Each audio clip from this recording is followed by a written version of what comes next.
Okay, welcome to the remix of All Things Small Business, where we talk all things small business. I got a special guest today. We're going to be talking about information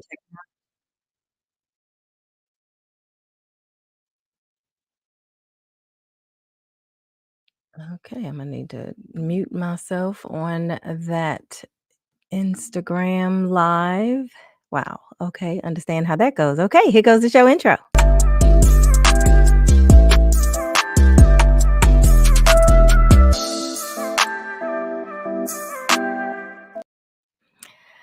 Okay, hello. My name is Denise Roberts with All Things Small Business at the Small Biz Spot on YouTube. We are live on Facebook, Instagram, Twitter, YouTube, LinkedIn, yada, yada, yada.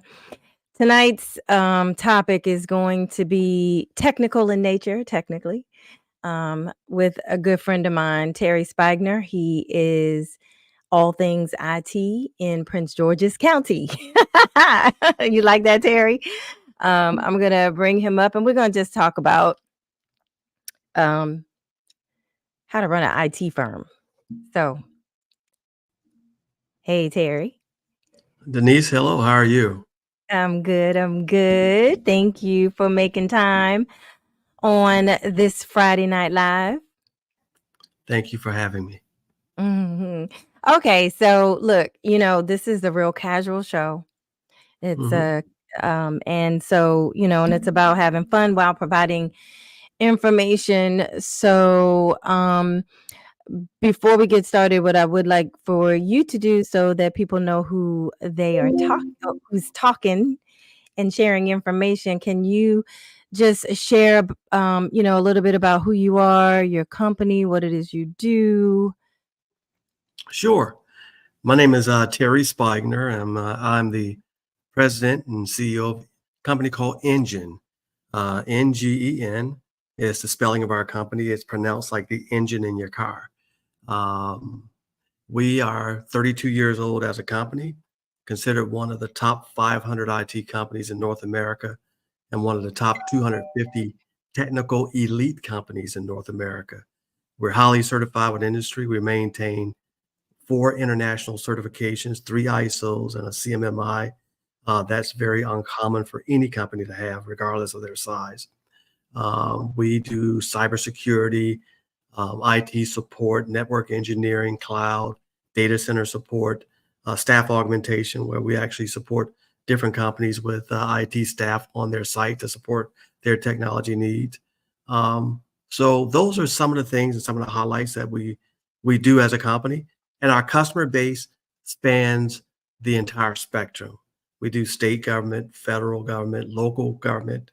Um, we do nonprofit organizations, private sector businesses, and we even support government contractors as they support their end user customers. They outsource their IT to my company to support them. Okay, well, you do a lot. That's a We, lot, we do right? Yeah, and for 32 years, that means I guess that would mean that you know what you're doing by now, right?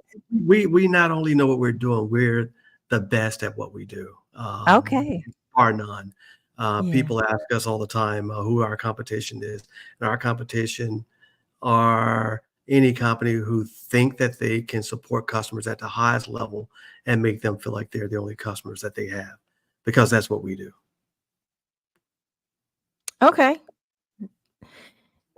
You also support like other businesses too, right? Absolutely. Mhm. Absolutely. We support other businesses. Most of our customers, from a quantity perspective, are small to medium-sized businesses, law firms, architectural firms, nonprofit organizations, healthcare entities, financial services entities, uh, banking interests. So we support customers across the entire spectrum. Any company that relies on technology to do that magic that they do in their business are companies that we support, because your typical law firm or financial services firm, they're focused on taking care of their clients. They don't want to figure out why my printer isn't working, why my email's not working, why I can't get access to the internet, why is my staff computer not working.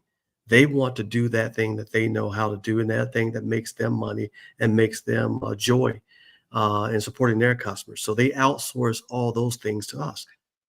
For most companies, we're no different than, say, your lawyer or your doctor or your CPA. We, just like them, we are a professional service that's there to provide that critical need that you have. And for a lot of companies, your IT services is just as critical as your legal services, as you getting services from your lawyer, or as you getting services from your doctor, or as getting services from your accountant. If your IT is not working, you can't do and provide that service to your customers. I love the way you explain things about business and everything because you make it, plain and in like, in terms that we can understand. And just like what you're talking about, these pieces that a company may not be able to do themselves. I mean, it reminded me of what I've been trying to do when I launched my company this year, my consulting business, where I provide media services. So for small businesses who don't have full blown, what happened to you? No, Sorry. don't okay. um, Full blown communications departments. I feel like I fulfill a need Mhm. um by project base if they need to execute a press conference or announce a new product or market a new product or what have you, things like that. Um, and it sounds like a lot of companies, depending on why do you keep going backstage? I have no idea. I know it's What crazy, what right? Look, you're the IT person. I'm using this StreamYard up here. You can't tell me what's going on. Well, looks like it may be set up to, focus on the person who's currently speaking. So, No, it that's not how it works. I've used it plenty of times. I don't know what's happening. It might be my mouth might be a little sensitive. okay. No, um, I forget where I was going, whatever for small business owners who provide a specific type of service, Mhm.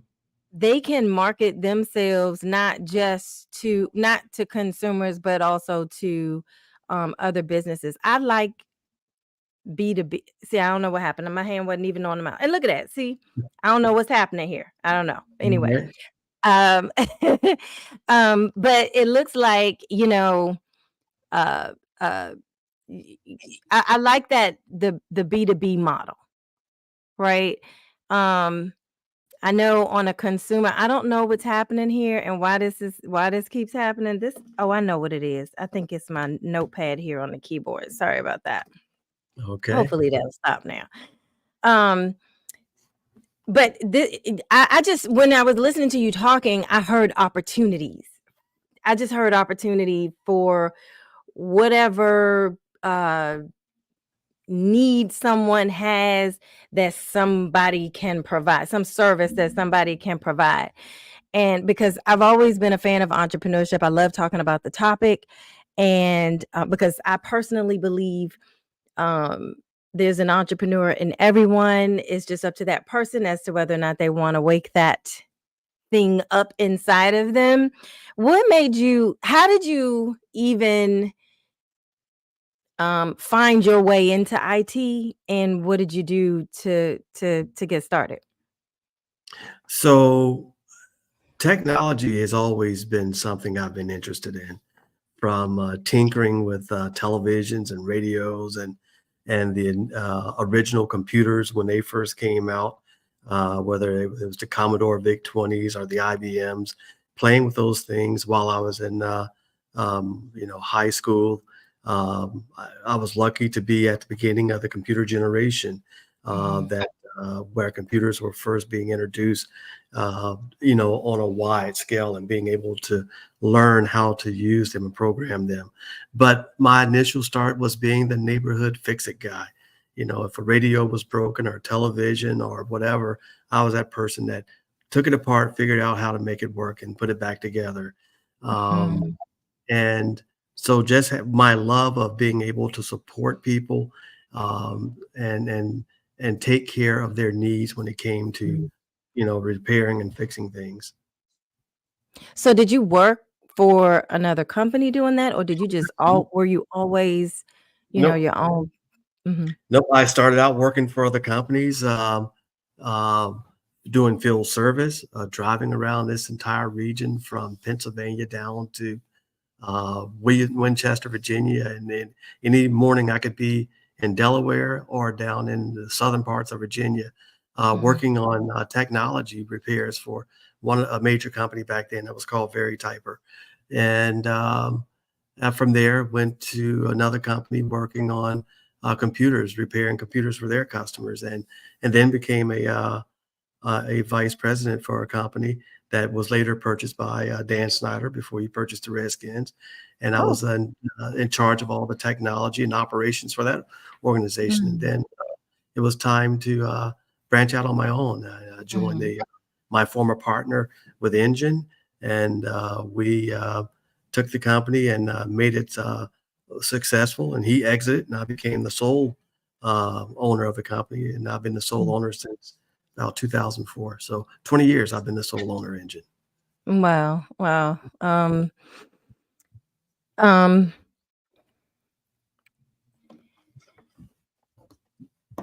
let's see here. Okay. I'm sorry, I just lost my train of thought because 'cause I'm still on the whole Dan Snyder thing. Yep. Yep. Um, One of the youngest senior vice presidents in the advertising world as an that's African awesome. American. Yeah. So he used to be one of my bosses. Okay, okay.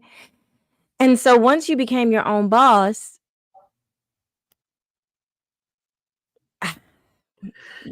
what was your plan? How did you start, you know? My plan was to do for my staff what had not been done for me, regardless of where I worked. I Okay. put in a tremendous amount of effort, um, working around the clock, working 12, 14, 16-hour days for someone else. And oftentimes not getting at the end the benefit that you were looking for. Um, so what I decided to do for my staff was to give them those things that I always wanted someone to give me. One Mhm, was the opportunity. Two was to share in the benefit of being a part of the company. And three, someone who's going to look after you. So for my staff, at the end of every year, they get what we call an end of year Christmas bonus. Depending on how well the company does, I create a pool of money and we give folks a bonus out of that. Some people will call it profit sharing.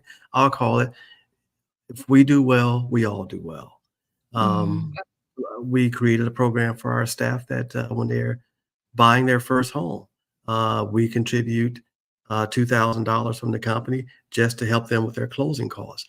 I remember Oh, when I wow. purchased my first home, and always get to that closing table, and there's always that, oh, you need to come up with another thousand, or you need to come up with another Mhm, $1,500. mhm, Well, at Engine, our staff don't have to worry about that because we mhm, give them that 2,000 to help them toward their first home purchase. Having a baby, we give you a bonus for that. We want to make sure that you're part of our family and that we all are part of family. Because at the end of the day, people do business with companies that they trust, with people that they like. And if we are taking care of our folks would take care of our customers. If our mhm. folks take care of our customers would take care of us. And Wow. we know that formula works because our new customer sales come from referrals almost exclusively, and we barely can keep up with the referrals. Mhm. So, so we love that formula. It's like we take care of our Yeah. customer, and that becomes our sales department by doing great work for our customer. But you're doing great work for your customer via doing great work for your employees. Would you Absolutely. say that? A happy Absolutely. customer a happy customer makes happy customers. Is that what you're saying? Absolutely. Yeah. Yeah, happy staff makes happy customers, period. Mhm. Yeah. That's a concept that, you don't find everywhere in, different communities, Mhm. and it's quite refreshing to hear it. I should expect that from you just because, you're a old Southern boy from I'm just Alabama with from the Alabama. You're you absolutely know? right. Yeah, I mean, you just don't hear that. I mean, it's very good to hear, and they need more businesses like you around here. So, okay, we're gonna forget all the mushy stuff now. Let's talk about what are the current trends. What do small businesses need to know with respect to um, information technology, cybersecurity, data privacy? What's new? Okay. Well, we'll circle back just a little bit to what we said earlier is put your IT at the same level as you put your legal matters, your health matters, and Mhm, your financial matters with your accounting. You got to put your IT at the same level because without your IT, you can't. Everything right now relies on technology. Everything. I mhm, mean, whether it's your Cash App, your Zelle, whether it's your banking, everything relies on IT. So IT has to be treated that as such that you can't go through life without it these days. Um, but the things that people should be focused on right now is always, as pertaining to technology and your livelihood, is cybersecurity. That's going to be the most important thing going forward. Um, there's still the number one cyber thing that folks should be concerned about is the technology support scam. mhm, That reels in a lot of our senior citizens. They get these phone calls from people pretending to be Microsoft or Google or Apple that's saying, "Hey, your computer, we can see that it's generating some errors, and we think it's been compromised, and we need to remote into your computer and fix it." And so you allow these people to do it. Now they've taken over your computer, and they force you to pay them in order to now relinquish your computer back to you. That's what the mhm, technology support scam is. And what yeah, we tell people is that Apple, IBM, Microsoft, Google, Amazon, they don't call you. That's not their business model. They mhm, don't call you. They will never call you. mhm, So it's easy for people to pretend to be those companies because they're known companies, but they will never call you. And if someone says they're calling you from Microsoft, then you hang up, look up their real number on their website, and call them and say, Did I just get a call from you?" And I guarantee you, 100% of the time they're going to say no because that's not what we do. Okay. mhm, So mhm, technology support scams is always going to be number one. Number two, believe it or not, with AI becoming more and more popular, there's this new scam called voice cloning scam, where mhm, a scammer can essentially clone the voice of someone that you know and trust. Right? They can clone my voice and then reach out to one of my employees and have that voice pretending like I'm asking that employee to do something, like go out and buy a gift card or make some other transaction or wire some money to a particular vendor or change the routing information and wiring information to one of our vendor partners. So voice cloning is a big thing that's happened. So I tell my staff all the time, and we tell our customers, trust but verify. So, right? So if you get a email or phone call from someone pretending to be me asking you to do some financial matter, get up from your desk, come around to my office, say, "Hey, did you just call me?" Or just pick up the phone and call me on the number that you actually have for me and say, "Hey, I just got this instruction. Was that really from you?" mhm, Uh, mhm, that level of communication will save companies a lot of headache and a lot of money. Um, those two, then you have the regular phishing. Phishing is receiving an email with a link in that email that's asking you, you know, um, your email account, or telling you your email account may have been compromised, or your credit card was compromised, and you need to click on this link and go in and change your password. Well, Yeah. once you click on that link, you're now putting in your username and putting in your password, and Yeah. the scammer has now captured that information, because that link is going somewhere where they can capture your keystrokes. So, So, mhm, yeah, and yeah, and I'm sorry. Yeah, 2 things because I experienced a couple.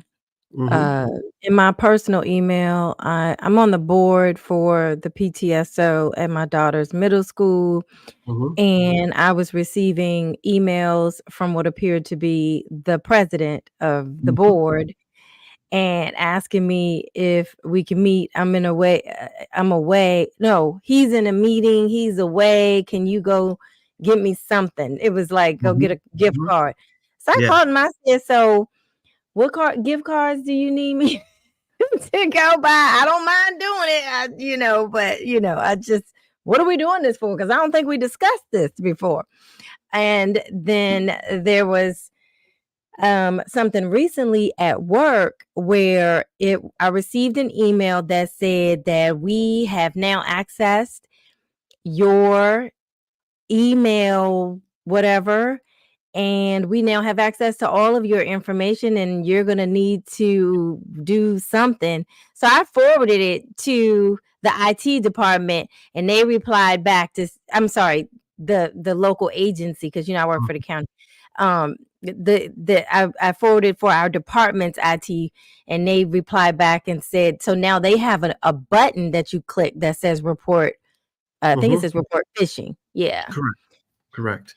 Yeah, so That I thought that was cool because I didn't even pay attention to that button, but, I just remember, we have to take these mandatory correct. security trainings, and, I just remembered that part. I just reported, so I just said, "I'm sending this to the help desk."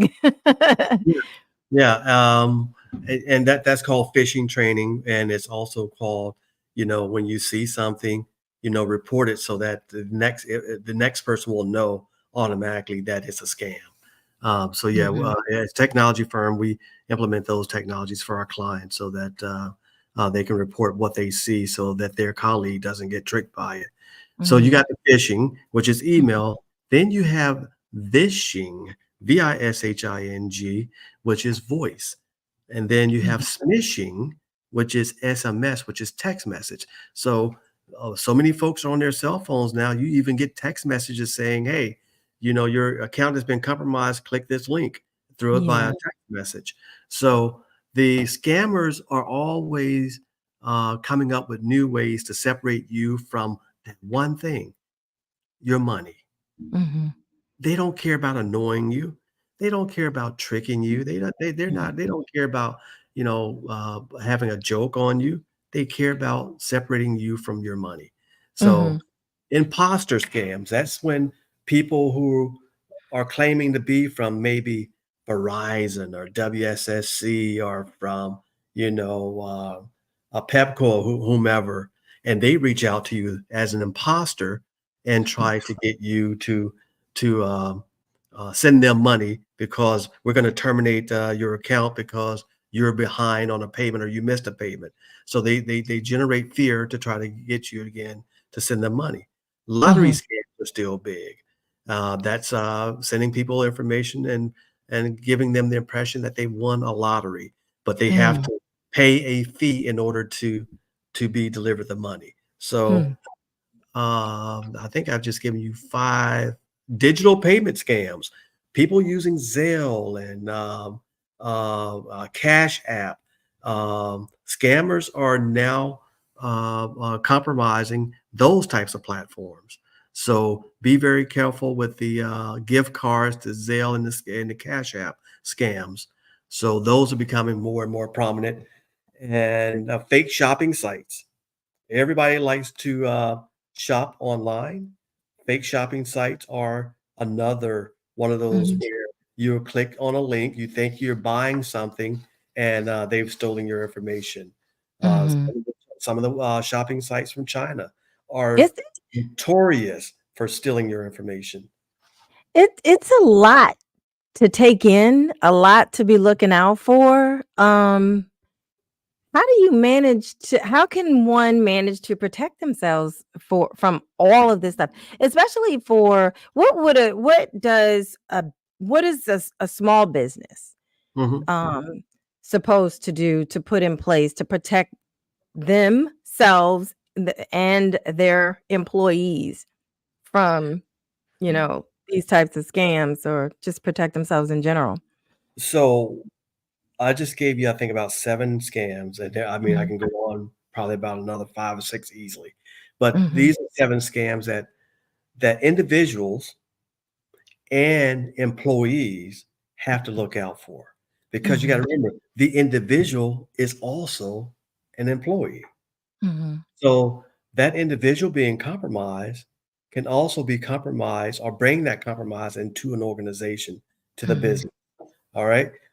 So, but on top of that, the business has a whole nother group of scams.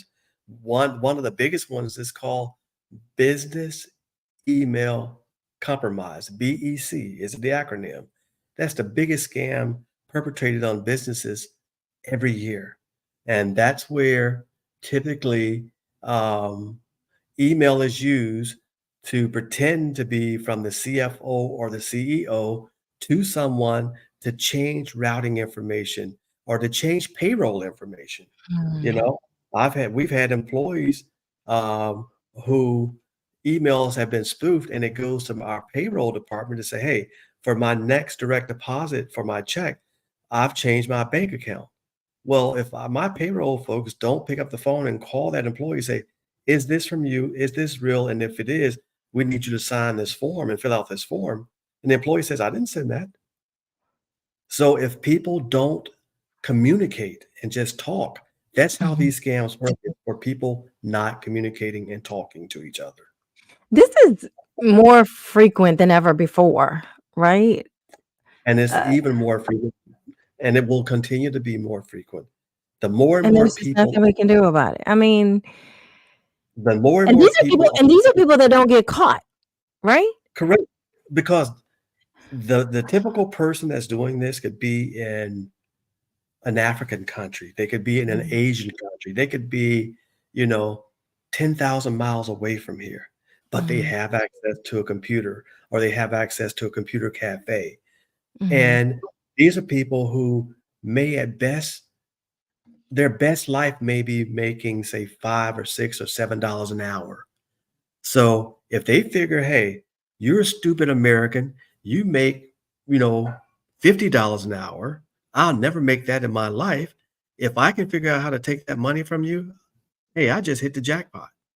mhm. Hey, So I got a question in the comments. Can you see that? no, I can't. Uh, You can't see it? Oh, okay.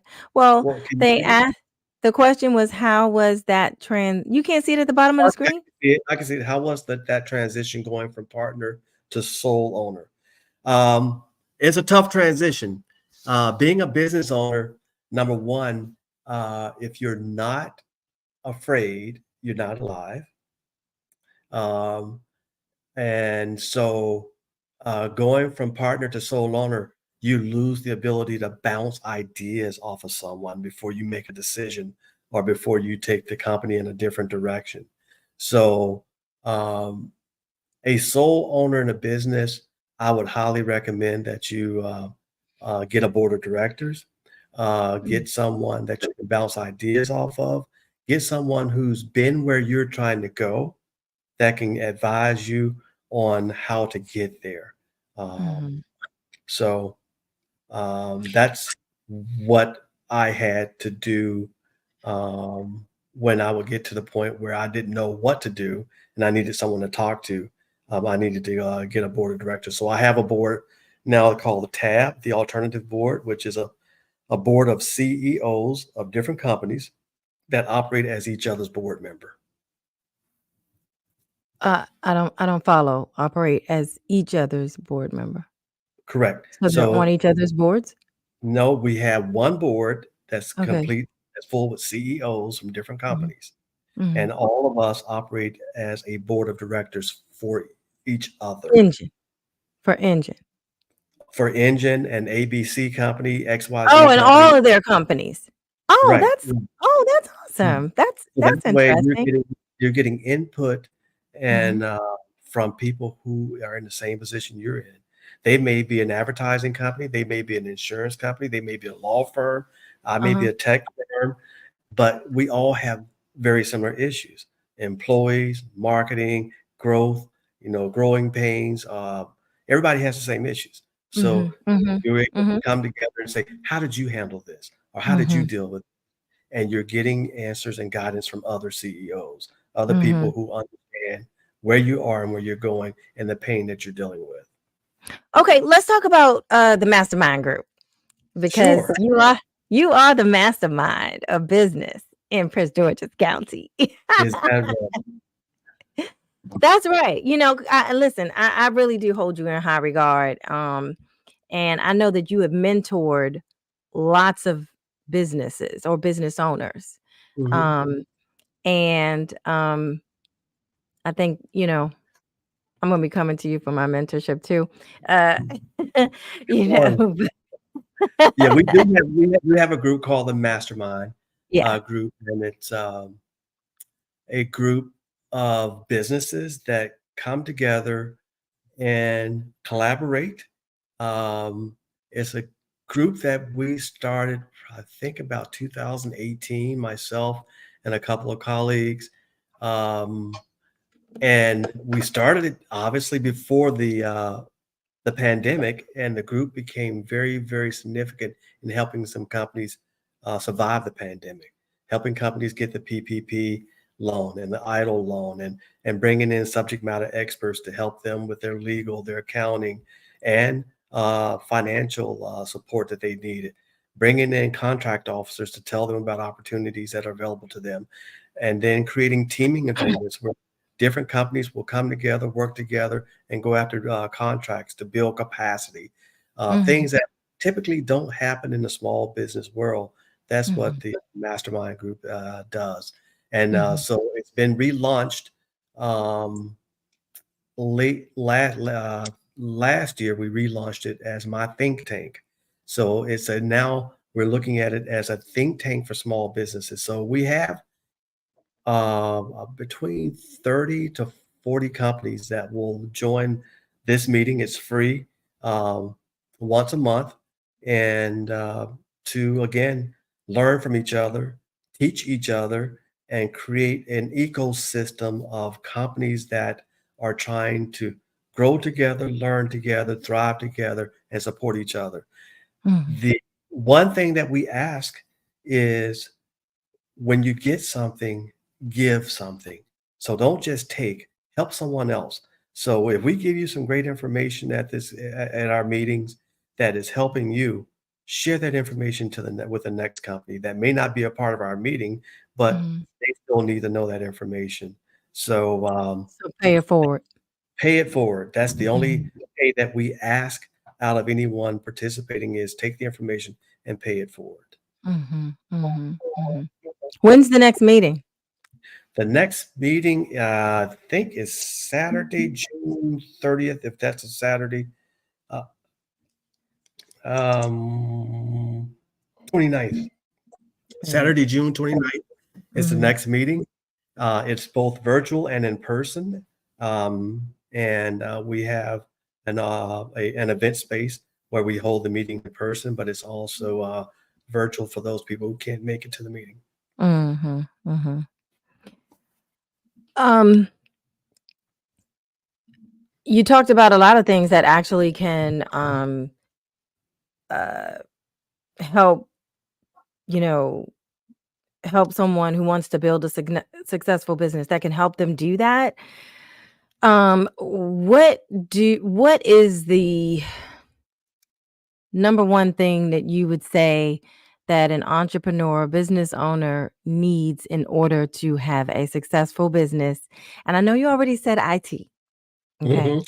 Okay, let's go outside of your trade. So you have to have um, a good plan, some process, um, some good people as you grow, and uh, and good customer service. At the end of the day, there is not one company doing the services that customers are buying. So you Mhm, got to separate yourself from the herd, separate mhm, yourself from everyone else that's providing, in my case, IT services or say photography services or whatever. mhm, Um, One of the models that we use in our business is that we want to have the processes of McDonald's and the customer service of Chick-fil-A. Why would an IT company model itself after McDonald's and Chick-fil-A? Right? mhm, We do it because Chick-fil-A has phenomenal service. They make you feel good when you come in there and buy that chicken. They may not have the best tasting chicken in the world, but they make you feel good with their customer service. And McDonald's, no matter where you go in the world, that Big Mac will taste the same. Your customers, regardless of their size, no matter who they are, should get the same quality of service from you, mm, period, as a company, right? mhm, And mhm, that is the separator because anybody in my business world, anybody can talk IT. mhm, Some can talk better IT than others, but the customer wants to deal with that company that makes them feel good in doing business with you. You don't belittle them, and they feel like they had a great transaction or mhm, interaction with you. So that's number one. Number two, the relationship cannot be transactional. It cannot be transactional. It has to be a relationship of they feel like they have value and received value from the engagement. Transactional is you give me my money, I'll give you your service, and we're done. mhm, There's really no value there. mhm, mhm, You give a customer value, and that value is that customer experience and that customer service, you'll have a customer for life. hmm.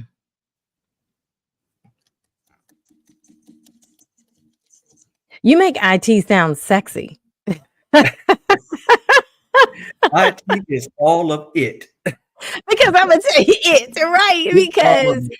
Because let me tell you, as someone who is technologically challenged, I mean, it's so technical. You know what I'm saying? I mean, it's just like a language that you just don't understand and you don't want to understand it. But and nobody and for those type of people, or at least for me, I would never go into IT. I would never say, "Oh, I think I can fix your computer." No, Mhm. right? But you make it sound like, "Oh, I need some service," right? Because um and I'll tell you an experience that I had with that, and it's interesting because we just had a training on it at work. I work in the state prosecute. I mean the Prince George's County prosecutor's office, and we just had a training on a sensitivity training for Mhm. victims and witnesses, and one of the points that the trainer was making or wanted to talk about is talk about a time when you had really good customer service and talk about a time when you had really bad customer service. And I remember there's this one company that I always like to talk about, and I'm going to have him on this podcast as well, is my orthodontist, Dr. Harmon.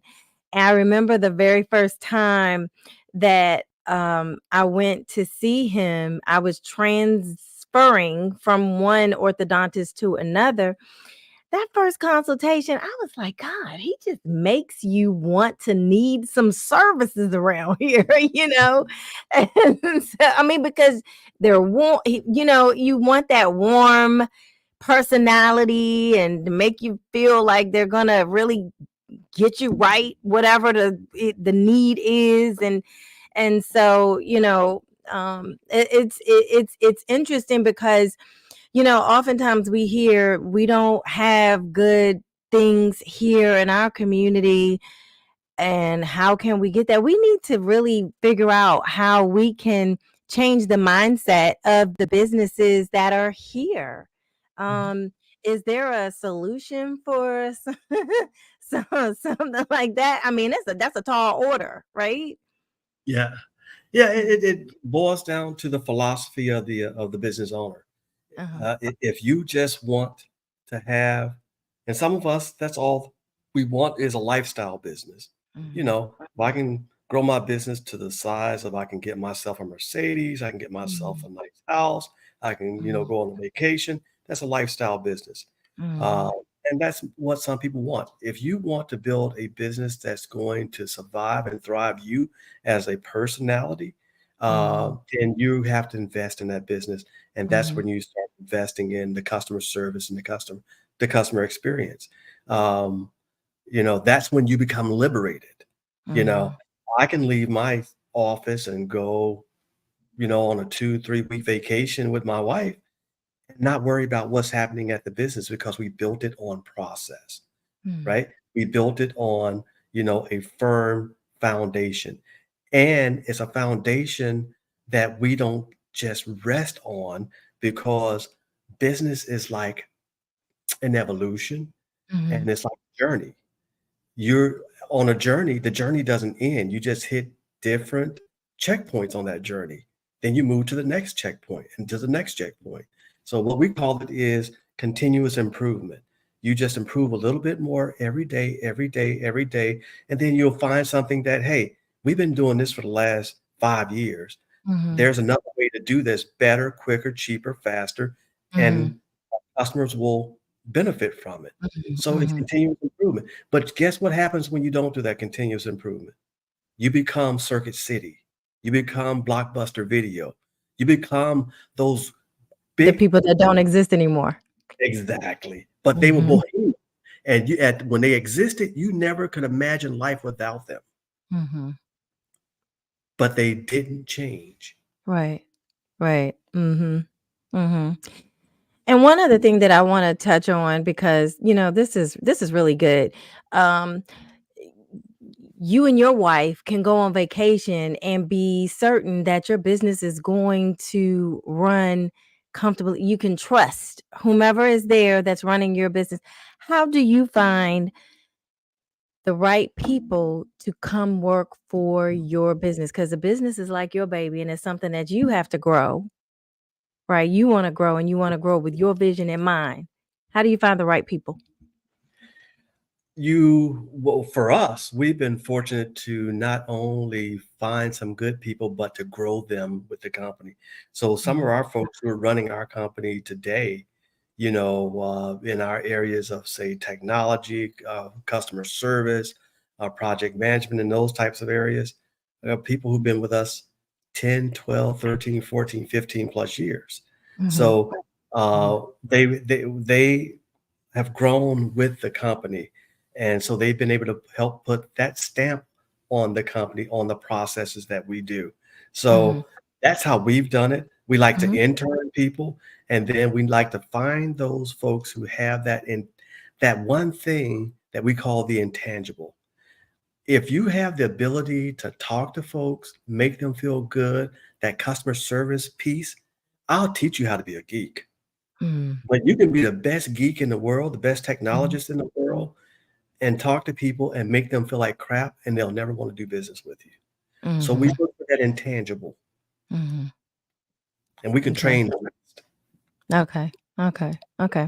And one last thing, we just went through an election Mhm. and government and business is quite interesting, right? Um uh because there are some businesses, a lot of businesses that are able to sell their services and goods to government. Um how but uh, you know you may have things that impact how business is done by who gets in office. How do elections impact the success of small businesses?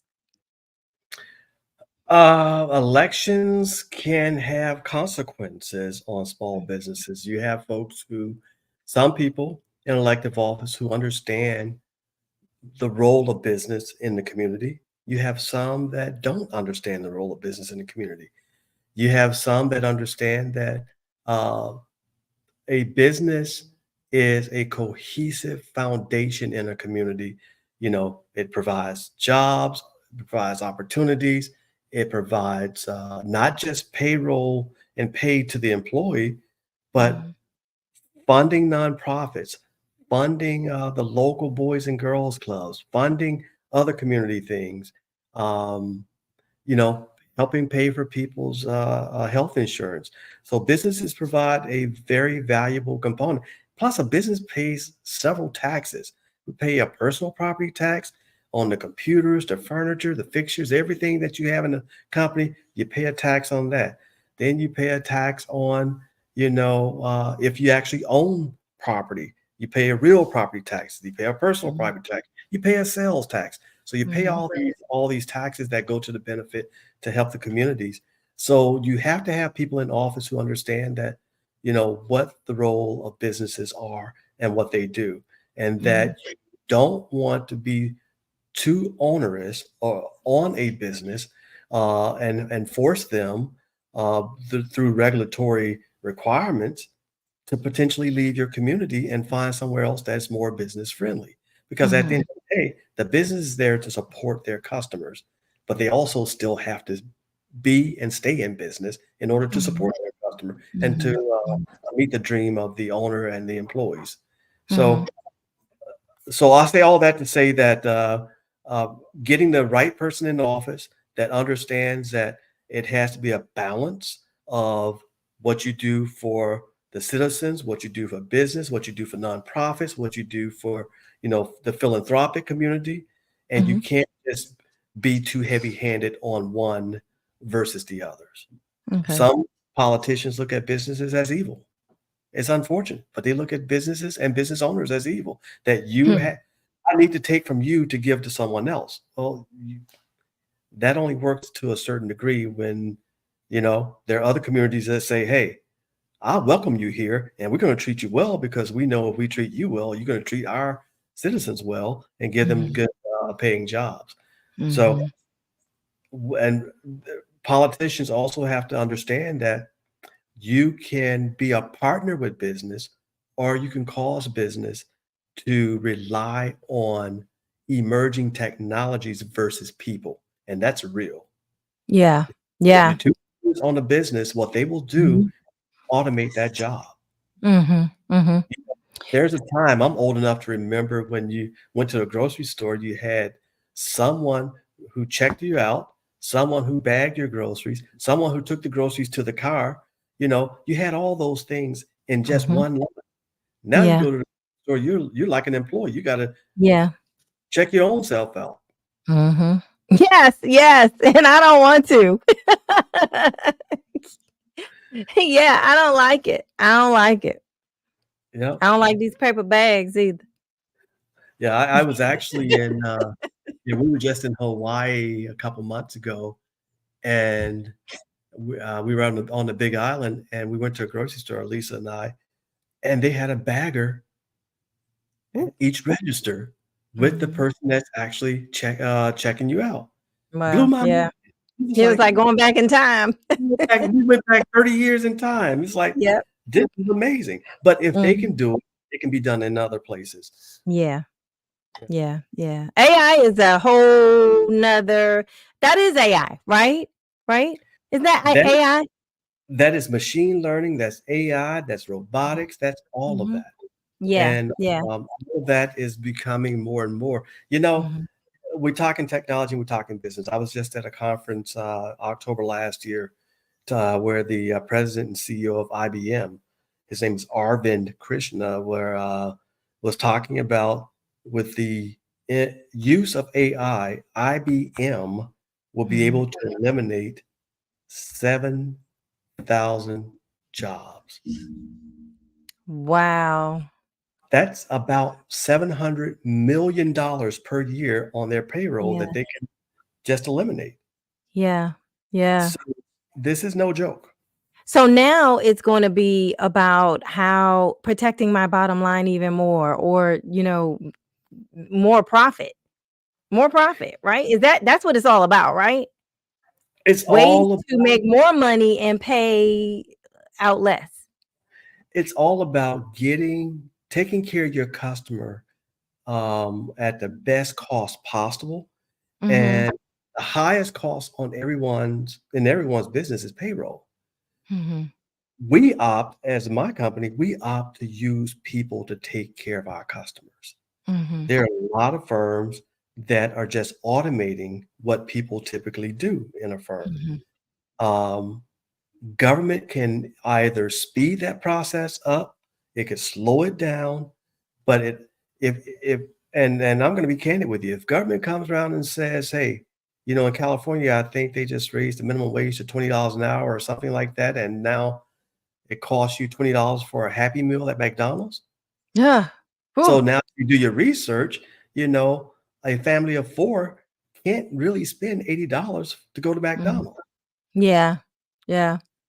I was just talking about this with someone earlier. Like, I mean, I can't believe just like a fillet of fish by itself costs more than $5, and that's without the meal. Right.